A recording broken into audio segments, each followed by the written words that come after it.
I've gone back and forth about whether to share this, but I think I need to put it somewhere. This happened when I was a sophomore at school in the Northeast. I won't say which one. And I'm in Kappa. I'm an English major, and I've always taken my academics pretty seriously because I'm trying to get into law school after I graduate.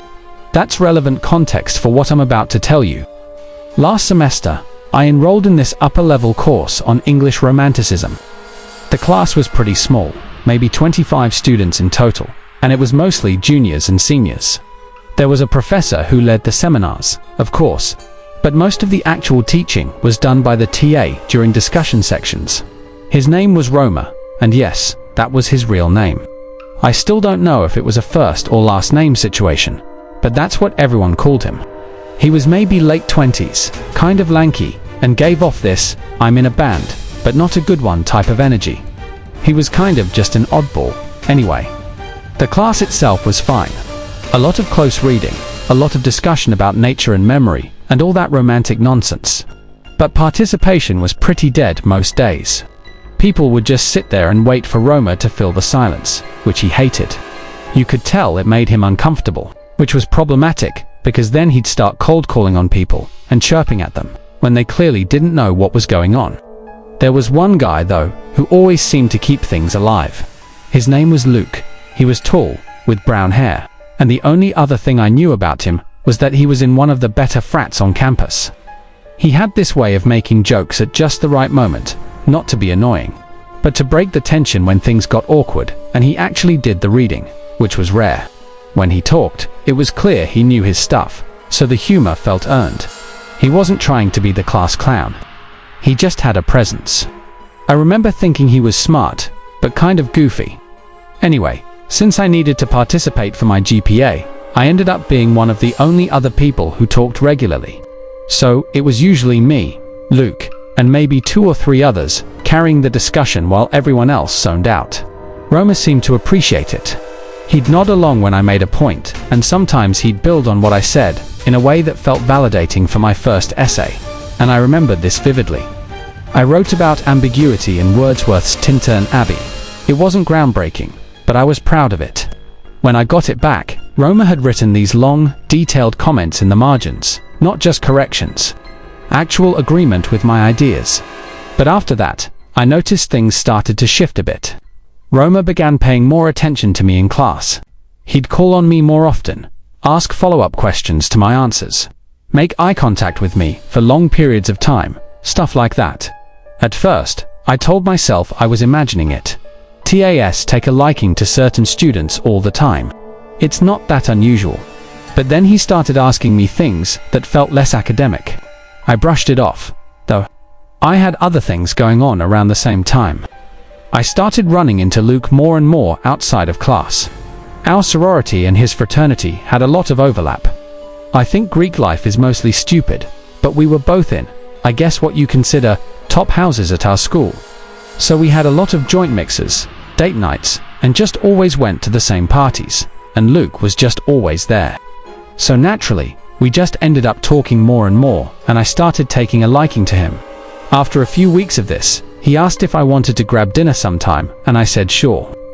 We went on maybe 3 dates before things progressed. He was sweet, attentive. You know, all the things you'd want. We started sleeping together, and everything felt normal. I wasn't head over heels or anything, but I liked him. It was uncomplicated, low maintenance, and mostly painless. One afternoon after class, I was walking to my car when I saw Luke standing behind the lecture hall, smoking a cigarette with Roma. They were talking like they knew each other, which struck me as weird. I didn't even know Luke smoked. When I asked him about it later, he laughed and said he was just trying to get on Roma's good side so he wouldn't have to try as hard toward the end of the semester. I told him that was kind of pathetic, and he laughed and said he'd take pathetic over a bad grade any day. A few weeks later, when I came back, I noticed his phone was lying next to him on the bed, with a YouTube video playing. I know I shouldn't have looked, but curiosity got the better of me. Can you blame me? I'm a college girl in a sorority. The types of guys I'm surrounded by would cause any rational person to develop trust issues. So I went through his phone. I'm not sure what I was expecting to find, but I was definitely not expecting to find a collection of photos of me. and there were a lot of them. Some were more benign photos of me going about my day, or studying, or walking to class. But there were others. I'll let you fill in the blanks yourself. But they were, let's just say, suggestive. Some of them were ones I'd sent him, but there were quite a few that I had no recollection of ever taking. I wasn't mad or anything. Mostly creeped out, like if he had asked me for most of them, I probably wouldn't have been opposed at all. I didn't wake him up that night. I just went back to sleep, not really knowing how to feel. I ended up keeping things to myself, partly because I was embarrassed, but partly because I didn't want him to know I'd snooped through his phone. A week later, after he'd fallen asleep again, I decided to try guessing his password, which actually wasn't too hard.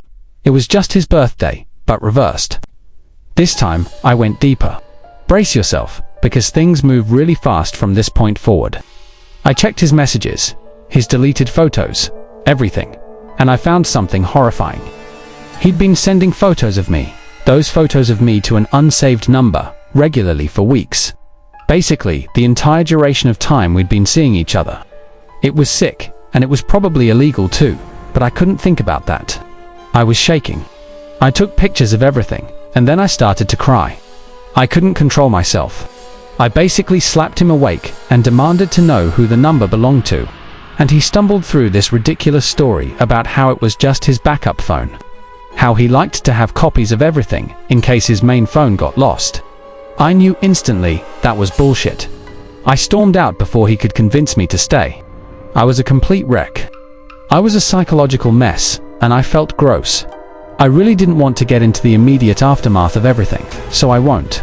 Just know that it was probably the worst week of my life.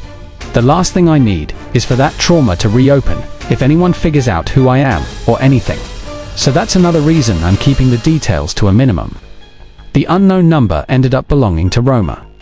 My TA, the police got involved and Luke confessed pretty quickly once they started pressing him.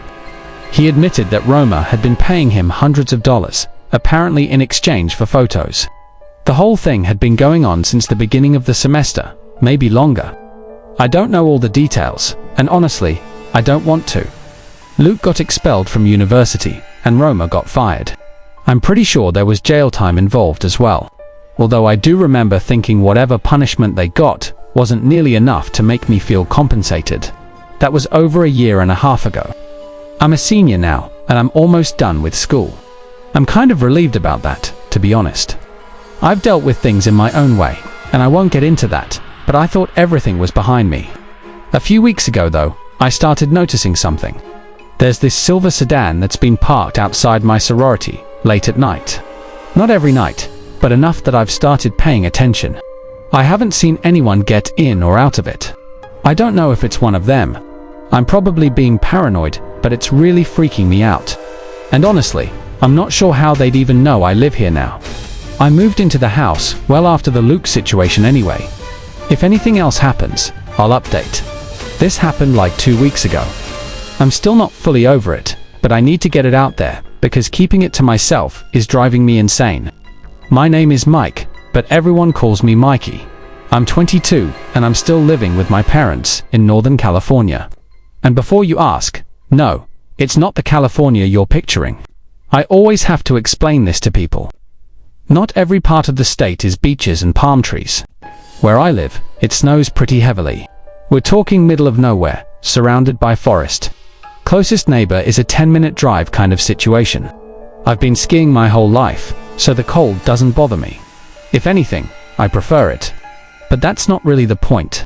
The point is that 2 weekends ago, my parents flew out of the country for a wedding. Some friend of my mum's was getting married in Portugal, and I wasn't invited, but I didn't really care about that. A weekend alone in the house sounded kind of nice. Our house isn't anything special, just your standard 3-bedroom, 1-story, nothing fancy. My parents' room is at one end of the hall. Mine is at the other. Then there's a guest room in between that we mostly use for storage.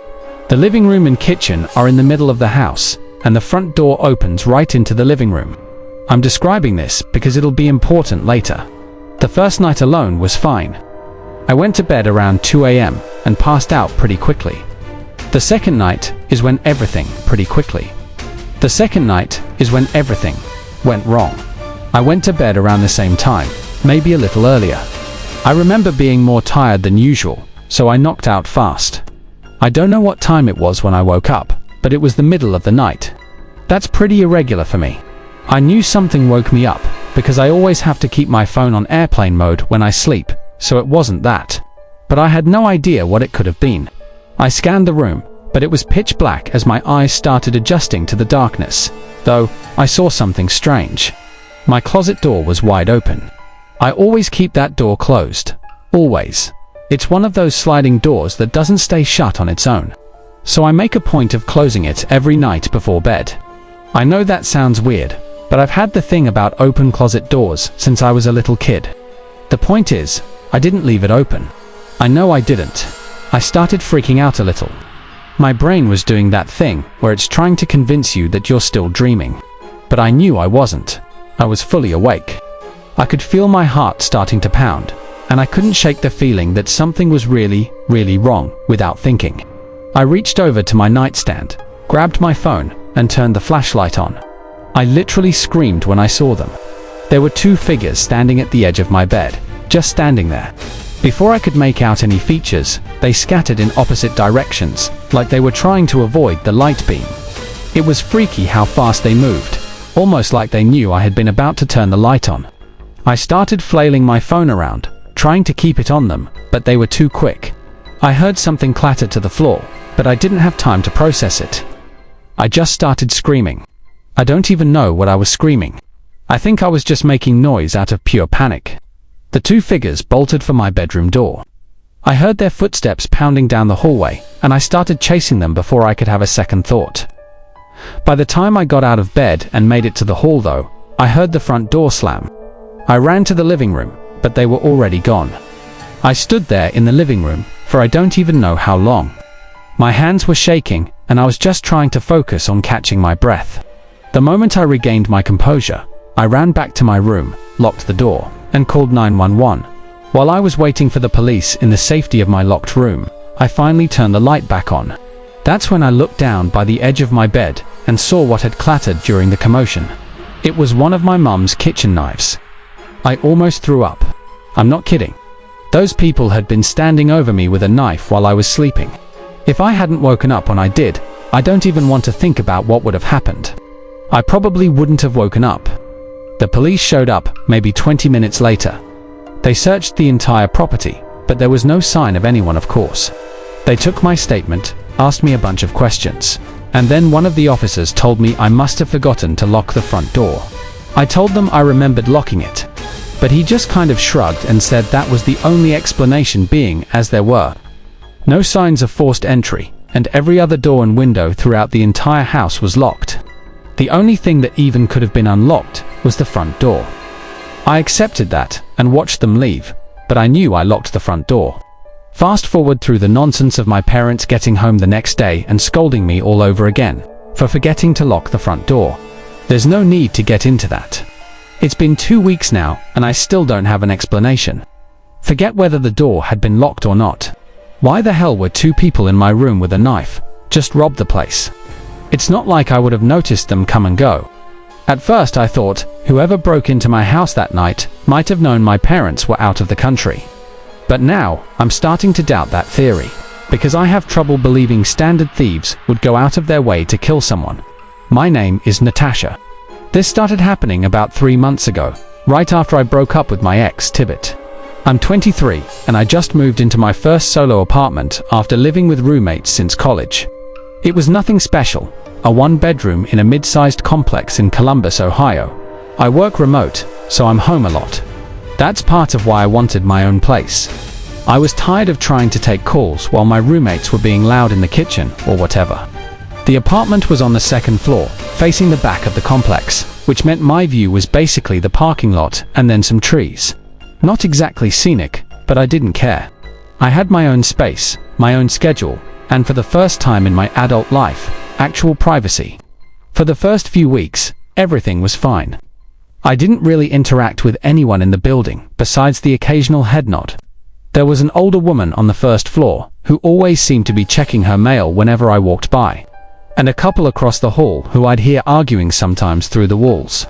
That was about the extent of my social landscape. Anyway, I started noticing this guy. The first time was maybe 3 weeks after I moved in.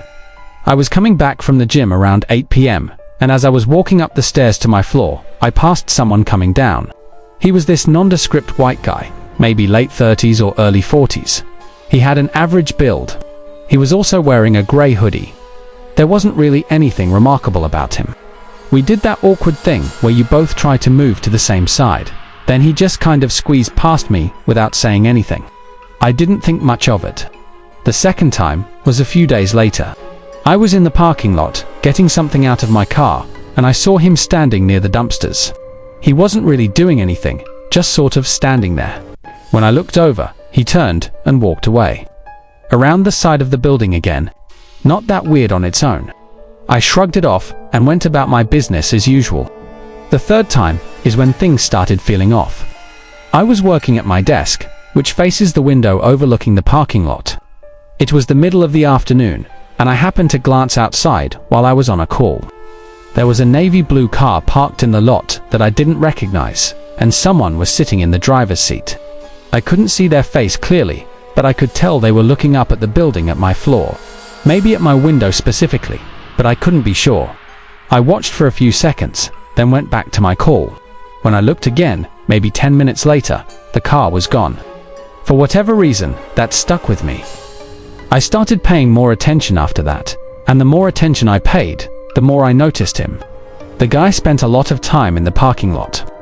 Not every day, but often enough that it started to feel like a pattern. Sometimes he'd be walking through, sometimes sitting in that same blue car, which I realized was his a few days later. Once I saw him standing by the stairs to my building, just looking at his phone. He never looked directly at me. Or if he did, I never caught him. But I started to get this feeling like he was always positioned in a way where he could see my apartment. I told myself I was being paranoid. The complex isn't that big. If someone lived there and had similar hours to me, I'd probably see them a lot. That's just math, and I'd never actually caught him doing anything wrong either. He wasn't following me, and he wasn't approaching me. He was just around. But then something happened that I couldn't explain away. I have a pretty set routine. I go to the same gym at the same time most days, and I usually stop at this Chipotle on the way back twice a week. It's like a 15-minute drive from my apartment in a completely different part of town. One night, I'm sitting in the Chipotle, eating by myself and scrolling through my phone. I look up, and there he is, that same guy with that same grey hoodie from the first time I saw him. He was just sitting at a table across the restaurant eating a burrito bowl. I started to feel sick in my stomach. I'm not exaggerating. I felt physically sick for a second, because there was no reason he should be there. The gym I go to is in a different direction. This Chipotle isn't even near anything else. It's not like it's on a main road, where you just happen to end up. You go there on purpose. I tried to rationalize it. I mean, Chipotle is pretty popular, and he was eating, but he was also looking at me. Not obviously. He looked down at his food, then glanced up, then looked down again. But I could feel it. And when I got up to leave, I swear he started gathering his stuff too. I walked to my car fast. I didn't run, but I was moving. I got in, locked the doors, and just sat there for a second. When I looked back at the restaurant, I couldn't.